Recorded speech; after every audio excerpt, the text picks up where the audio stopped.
Hello, precious ladies and gentlemen. My name is Charlene Otieno, and welcome to my YouTube channel. This is KCTV. KCTV is a platform where people share their different experiences with their toxic families and relationships, and it is meant to be educative and productive not only to the society but also to the families at large. Hi guys. Um, so I want to talk about my encounter with a toxic parent. I'm not going to say my name. Allow me to not say my name right now. But I've I've had a toxic father. Um, so where I'll start when I was growing up. I knew my dad would be a very nice man. He was a very good father. So I don't know what happened after I finished my high school. I was supposed to, go for nursing school, but apparently one night my dad came back home totally drunk, and only to find out that ile pesa ya kuingia nursing school alikuwa amepiga sherehe yote. He drank all the money that I was supposed to enter to enroll college with. So due to that, and I as a firstborn, there were two other siblings following me. They are twins. So what I did, I had to start hustling. I remember, I thank God, at the point where I was looking for a job, and God made me come across this friend of my mom, and I got a job abroad. I left. So my plan was, because we were living in a single-roomed house in Nairobi, my first project was to build a house for my mom and dad and the children, which including buying land itself, a plot of land, because we didn't have anything. My dad didn't have any inheritance. My mom came from a poor background, so it was starting from buying the plot to building. Yeah. So I began a construction, but before I began a construction, I remember my own dad insisting on me buying him a vehicle instead of buying a piece of land and building. But I was against it because I didn't understand why we need a vehicle, yet we are living in a single-roomed house in Nairobi, which is also very expensive. And we are, how many of us? It's me, my sister and my brother, and my dad and my mom. So it didn't make sense to me at the moment, because honestly, we were living like, I don't know, it was a very congested house.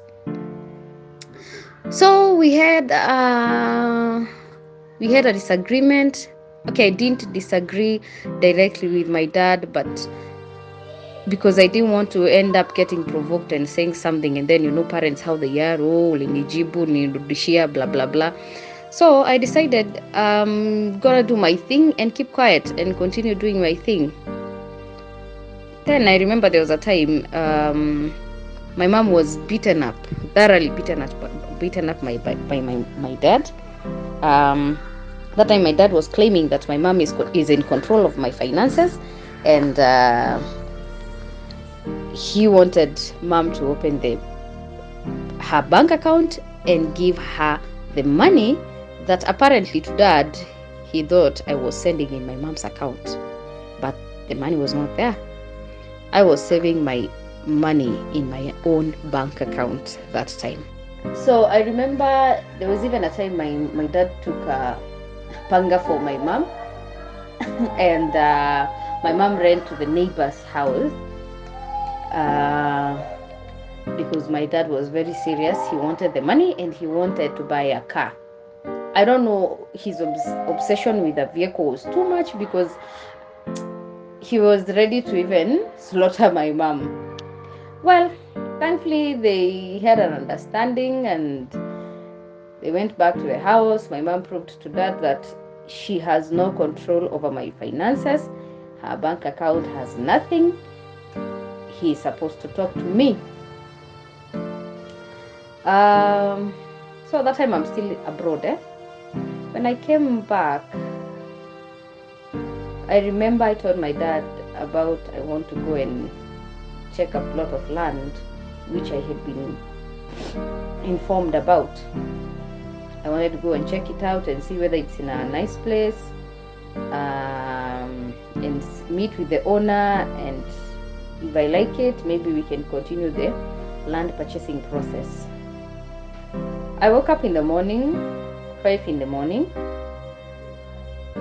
because I needed to make it to that place early. I expecting, because Dad is the man of the house, at least hata kama, because nikamwambia twende, he never gave me a reply at night.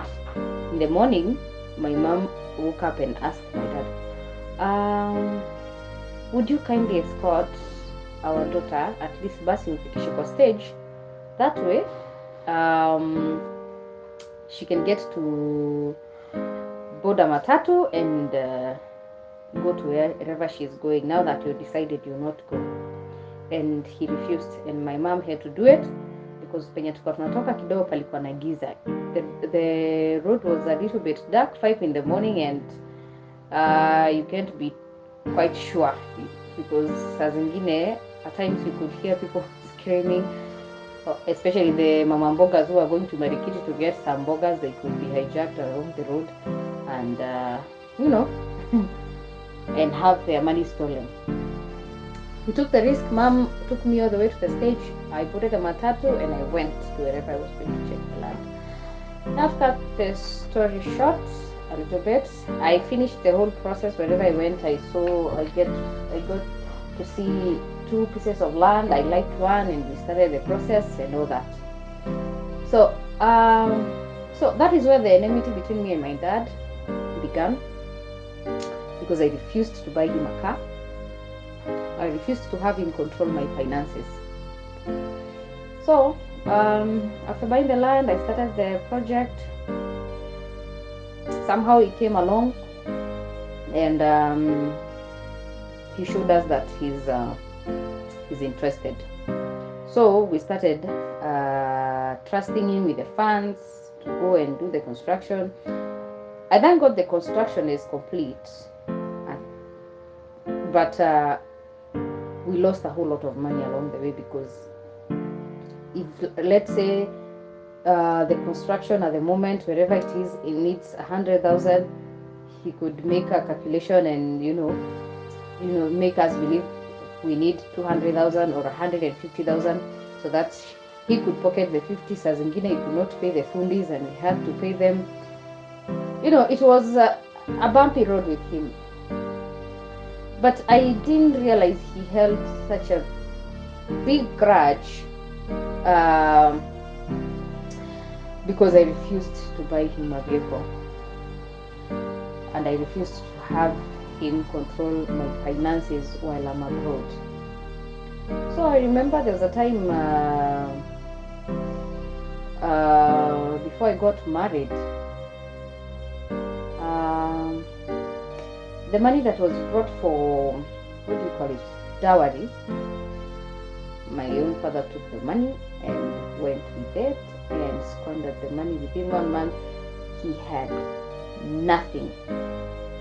I can tell you, 300,000, he squandered it within a month. He married another woman. They had a baby together. That time, mind you, the man who is behaving that way, he's 50. That time he was 53 years old. No, 54.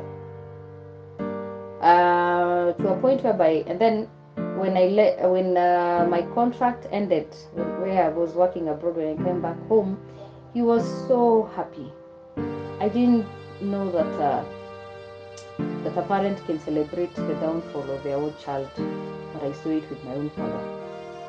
I remember he told us one day that now you have nothing, and I'm the only person you're relying on. You people are going to suffer. You will suffer really bad. That was my own father saying that. And thank God we never suffered like he wanted us to suffer. I got another job, and I was able to support my mom and my siblings. So back to the wedding thing. So after squandering all the money, I remember he threatened not to come to my own wedding. I'm talking about my father, my real father, my biological father. Yes, he said he's not going to show up to my wedding. Remember, hii yote ni because ndio ikataa kuniambia gari. Yani, I don't know what was wrong with him and Aka. He said he's not going to show up to my wedding. That time Kwanza, he had moved in with another woman, a young lady who was about 29 years old. A lady who could call my mom, someone who I can call my sister. That time they had a child. My dad never wanted to hear anything about us. We talked about the wedding. I even went to find him concerning the wedding and, talk about him being there. As a matter of fact, the night before the wedding day, he never spent the night at home. He never called any one of us. He never told us whether he's going to come. Remember, he had already said he's not going to show up. In the morning of my wedding day, he showed up at home. Nikiwa nimemaliziwa. I was already ready for my wedding. Everybody was dressed up. Me, the bridesmaids, we are all set. He showed up 8 a.m. in the morning.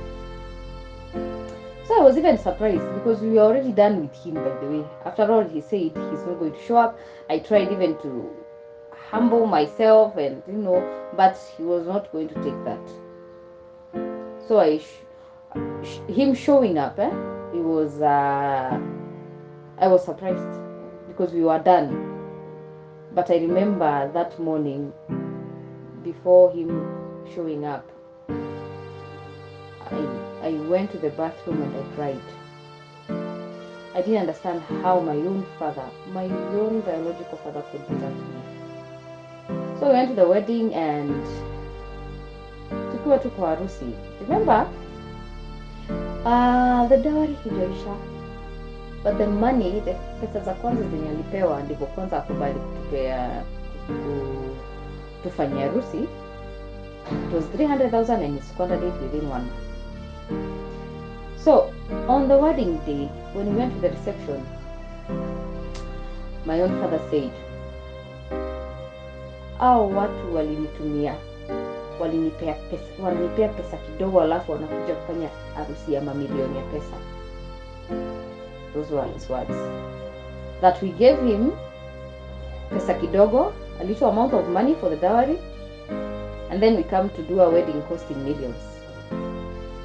So my mom was so pissed and my mom asked him, that 300,000 unaita pesa kidogo that you were given, what did you do with it?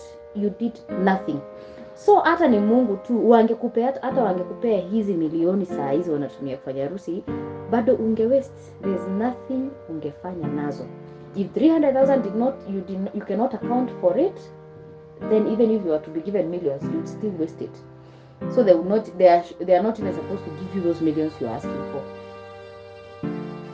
And it was a rough day for me in my wedding, but I pray to God that I get the composure, because I remember when I was able to start hustling and making money, so I had to help out my mom with paying the bills and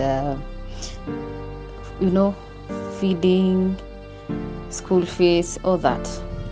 So I remember so many occasions whereby ningebuy, kama sasa nikikuja home nilete my little siblings gifts. Ilikuwa inakuwa issue kabisa. My dad was so jealous of it such that angeenda yeye mwenyewe ajinunulie exactly whatever I bought the kids. Mind you, these are his kids, biological children. nimeletea tu watu hii gifts hivi, probably let's say bro, I buy for bro a shoe, and I was so surprised that hiyo kiatu ingemuma mpaka jioni, ukiona ama kesho yake, tuseme kesho yake akikuja atarudi na kiatu. He never bought aliachilia mizigo ya familia kabisa. I remember there was a time mimi ndio nanunua vitu zenye ziko kwa nyumba, whatever is been wanakula, including hata yeye mwenyewe. But alikuwa amefika mahali akikuta watoto wakikula mayai, kama bro na sis akikuta wakikula mayai, anaanza kusema hii nyumba yake isiku inapikwa mayai is not healthy for the children. Akikuta nyama zikikulwa, nyama is not good for the kids, they should not be eating it. Mind you, hakuna mtu amemnyima nyama, by the way.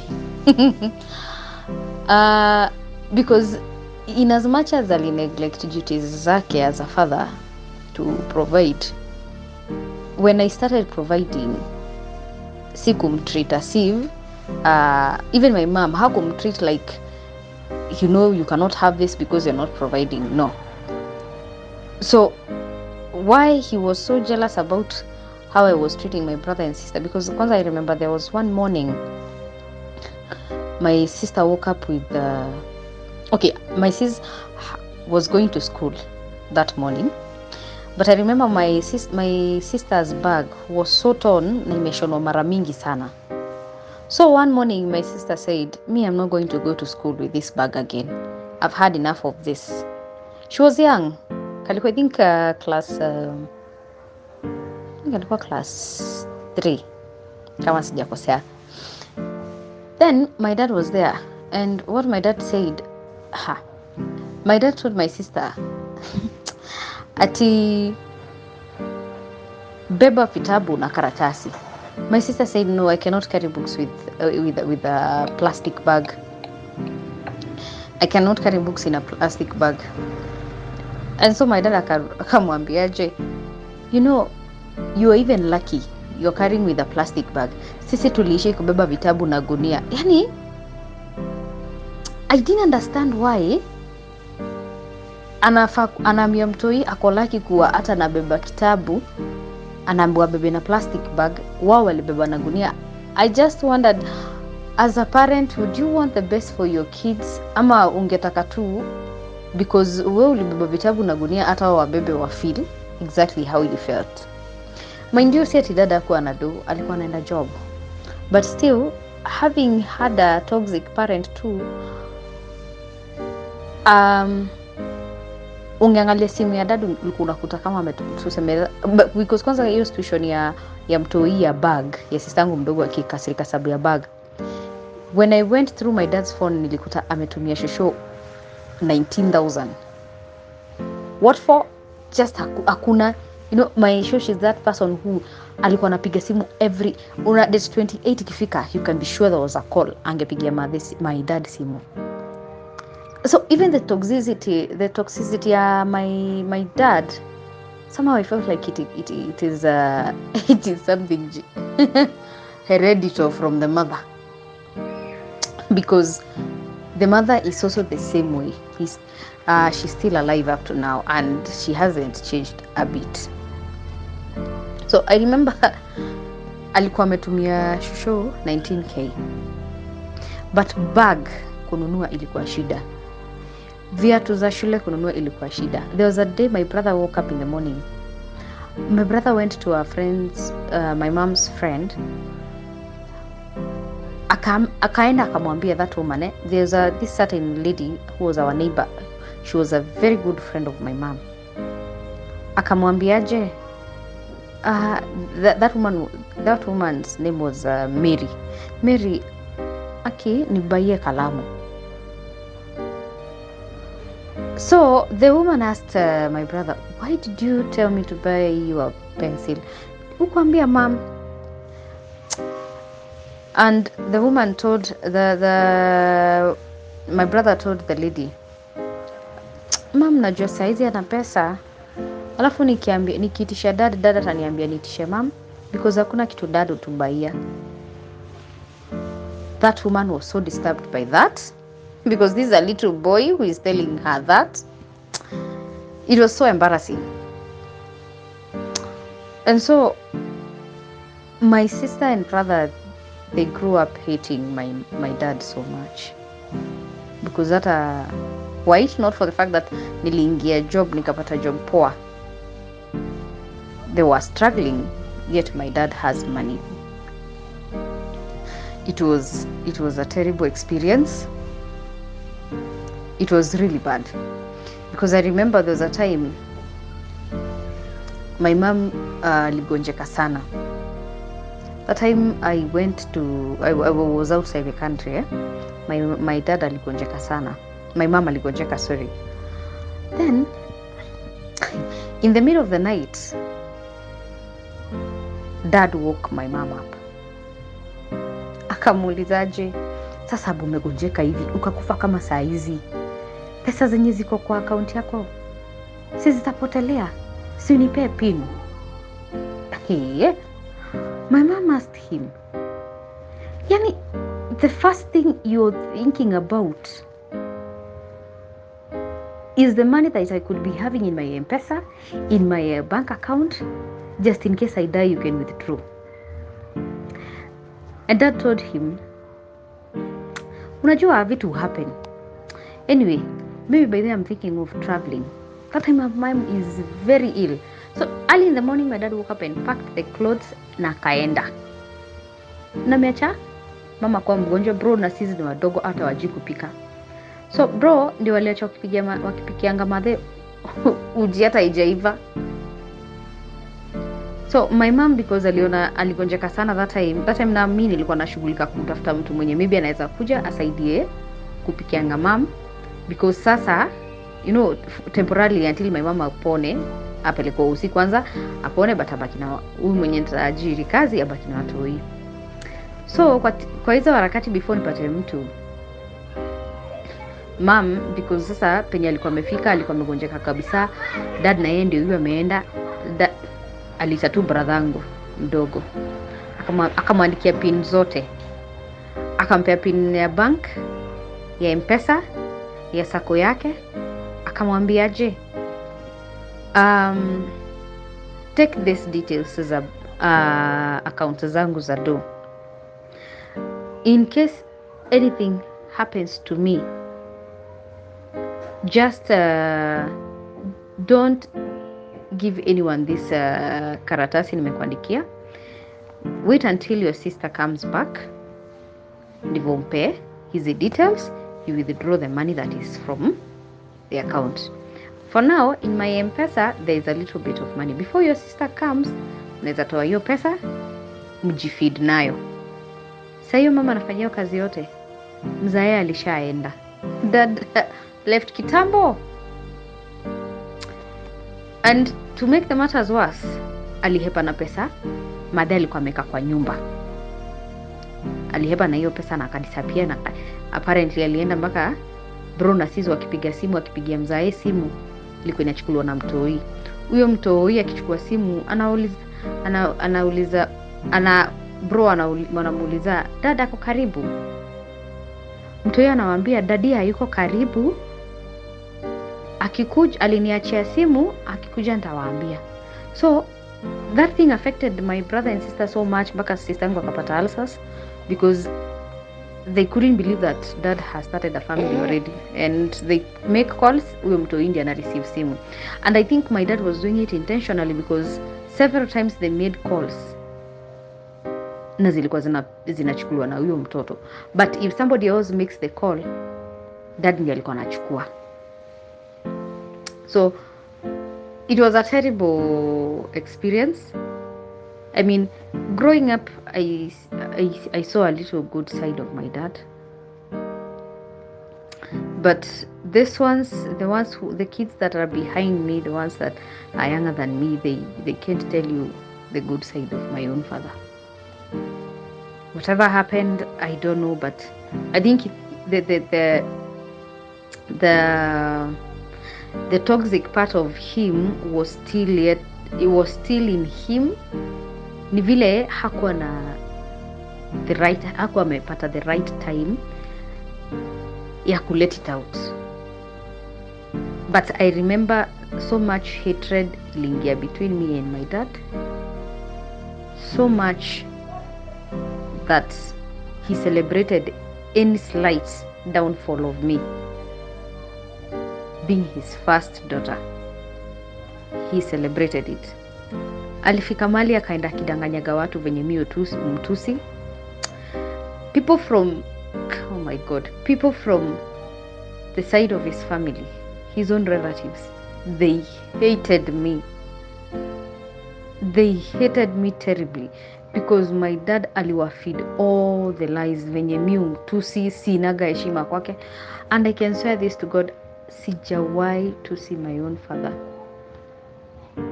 Hata nguvu ya kufanya kitu kama hiyo sinaga. I could not even imagine insulting my own dad.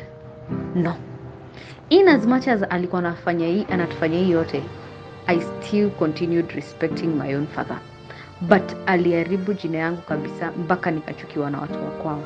They hated me so much because he fed them all the lies. The way me and mom na watoto wengine tunashikanaga tunamtusi. He even lied to a point whereby ati mimi na mom tunashikana tunamchapa. Surely. My mama, hey, mimi mwenyewe I can't even harm a fly. Leave alone kushika mtu kama dad as strong as he is. Na mgonga wapi jameni? It was a terrible experience. It was a terrible experience.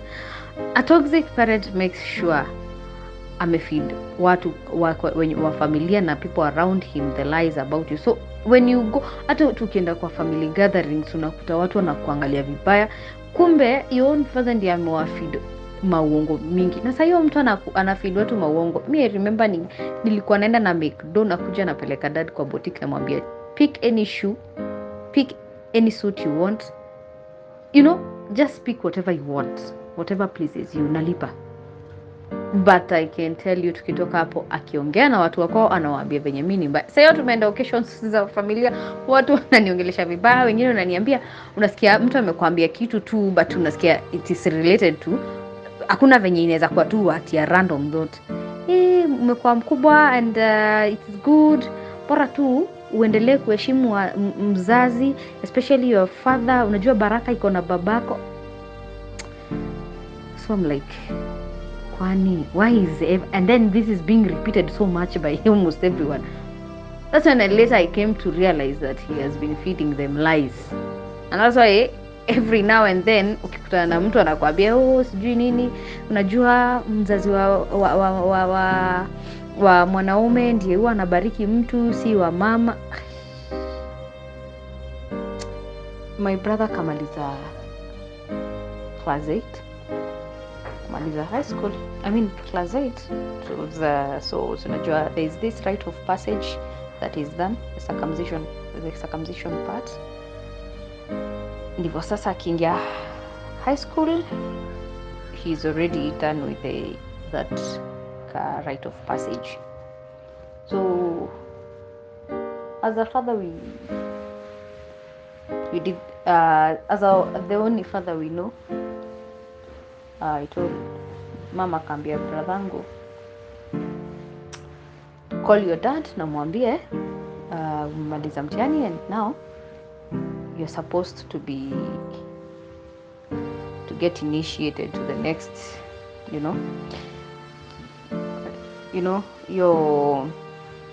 next chapter ya life yake sasa as a grown up man. And when my brother called my dad to ask him, to tell him about it, and there is money needed, my dad told my brother that is none of his business. That is none of his business. He doesn't care whether he gets circumcised or lives as, well, whatever, that what they call somebody who is uncircumcised. It is upon him. And then he told him, why are you even calling me? You should be calling your sister. She's the one who provides for you. Now that is me. She was the one who provides for you guys. Ama hana pesa ya kukutairisha. and it was so bad. So I'm the one who, again, I'm the one who financed mambo ya hiyo right of passage yake, na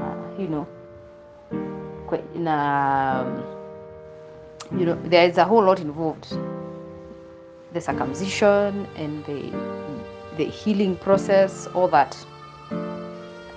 So my dad later on came, because tu kumwambia venye tu aliongea. So my husband was the one who took my brother for circumcision, because I'm not supposed to do it. Neither my mom is, or any woman. It's supposed to be a man, of course. So my brother chose my husband ampeleke. So my brother akapelekwa na bwanangu. He got circumcised. He went back home. And the healing pole akatafutiwa mtu wa kumwangalia, because my husband alikuwa busy ako job, so lazima atafutiwe mwanaume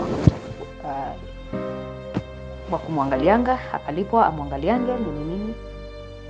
So later on, when my brother has already healed, that's when my dad showed up. Aliapia tu nyumbani tu pap, and he was surprised. Bro alishatairi. Akauliza, naona huku hata hii maneno yenu mshamaliza. Na akamwambia mtoto hakuna venye angekaa hivyo. There's no way agenda shule, high school, with all the other kids wakiwa already wametairishwa. Only him ndiye tu amebakia. It would have been very wrong and very embarrassing. In fact, nakumbuka hata kwa hiyo conversation ya bro akipiga simu akiambia mzae, mzae alirudingi akapigia my mom simu akamwambia hata si lazima atairi mwaka, wacha arudie class 8, atatairi next year. Unasikia vile anasema, yet this person has a salary. Yani, I don't know. Bro alikuwa amepita vizuri, alitoa in a very good school, and now my dad is saying si lazima hata aende shule, aende secondary, wacha arudie atatairi mwaka ujao. And my brother cried so much. But I thank God we did everything. Kufika kwenda shule, tukashughulikia brother wangu akaingia high school. In fact hata alikuwa anashtukia tu mambo imefanywa, because the minute ametuonyesha he's not interested in anything, because we tried, because aliendaka kuambia watu tumpe heshima, we don't involve him in anything. Mind you, we do.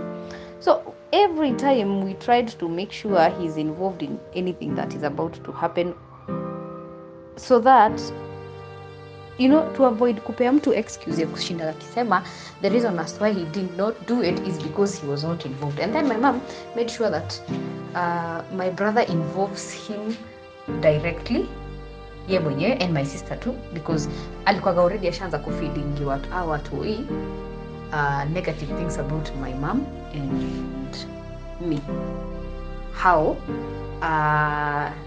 tumuonagi kama mtu tunapanga mambo yetu kivyetu. So my mama alikuwa anambia, if my brother wants something, anambia bro, call your father and talk to him. So all those feedbacks dad alikuwa anawapea, including kama ile ya sister yangu venye aligonjeka macho and she needed glasses, and my dad akamwambia hata macho ipotee, it's none of my business. So all those bad replies, my mom made sure, badala ya uniaribienge jina ukidanganya watoto I'm the problem, I'll never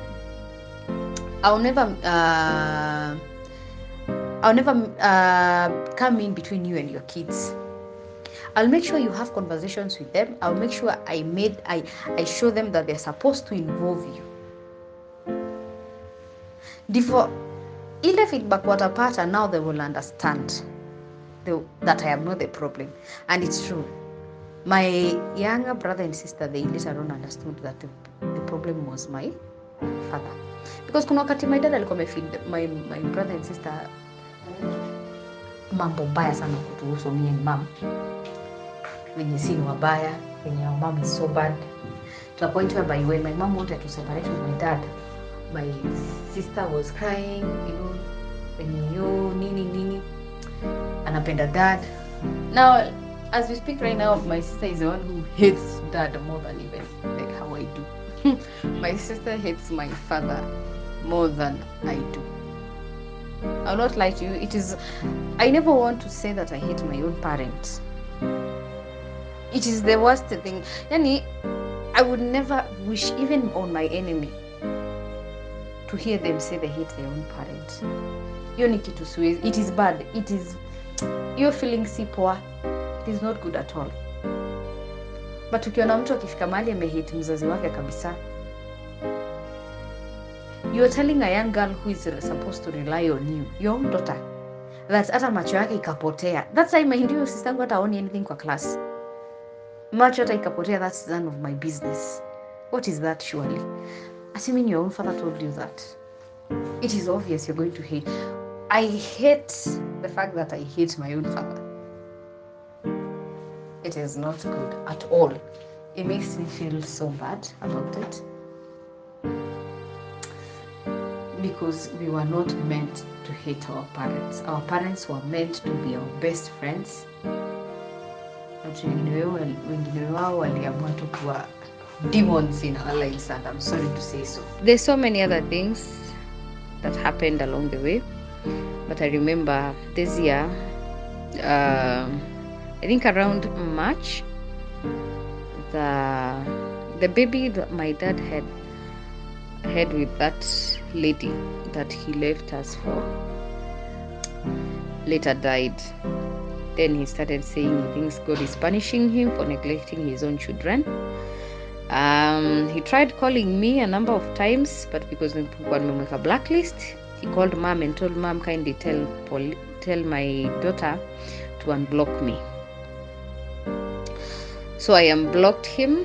He called me. He said, you are a blessing in my life, and now that I heard you got a child, I pray that even that child will be a blessing to you too, the same way you have been a blessing to me. So all these things he's saying is because he's left with nothing, because they parted ways with the woman and he was left with nothing. And when I say nothing, I mean nothing. The only thing he left with was the clothes he was wearing that day. He didn't even have a change of clothes. In fact, he didn't even have anywhere to go. Now, to make matters worse, his own mother refused to host him. Imagine, because he also has a toxic mother, so sometimes I feel like he's getting it from his mother, because even the mother is that kind of a person who wants someone when they are financially stable, because she loves money so much. Of course, we all love money, lakini she's greedy. That's a fact. So he walked all the way home, very hungry. He was served something to eat. Then I remember my mom didn't allow him to spend the night there. He told him, go back to wherever you came from. After all, you left us and you said you're gonna come back here to bury us. Because I remember when he left, he said, I'm going, and this place I will only come back to bury all of you, because you will die. You will die of hunger, poverty, everything. So mom told him, apparently you came back and we are not dead, so you go back to where you came from. We are not dead. And my dad started crying, and he told my mom, I don't even have anything, even a blanket. I can take a room to be spending the night back in the town, but I don't even have, not even a blanket. My mom gave him a blanket to go and cover himself for the night. And so far, let me say, having a toxic parent, especially our African parents who feel so entitled. it can really be really messed up. And especially when you have a parent who they still don't want to accept the fact that you're a grown-up and you have to make your own decisions. They want to control you. They want to control your job. They want to control your finances. They want to control. That is very bad, and it's something that is happening so much to many of us. Some of us don't talk about it. Personally, I never wanted to talk about it, but later on I got the courage to open up about it. I was consumed by the hatred towards my father for doing what he did to me, knowing very well I just had the best interest at heart for our family. For him to even celebrate the fact that I have lost my own job, and him saying that he will only come back to bury us because we're going to die of hunger, it was quite devastating. He is my blood. Somebody, I even told someone this story and they thought he's my stepfather. No, he is my blood. He is my biological father. But, yeah, it was not easy for me. So that is my story.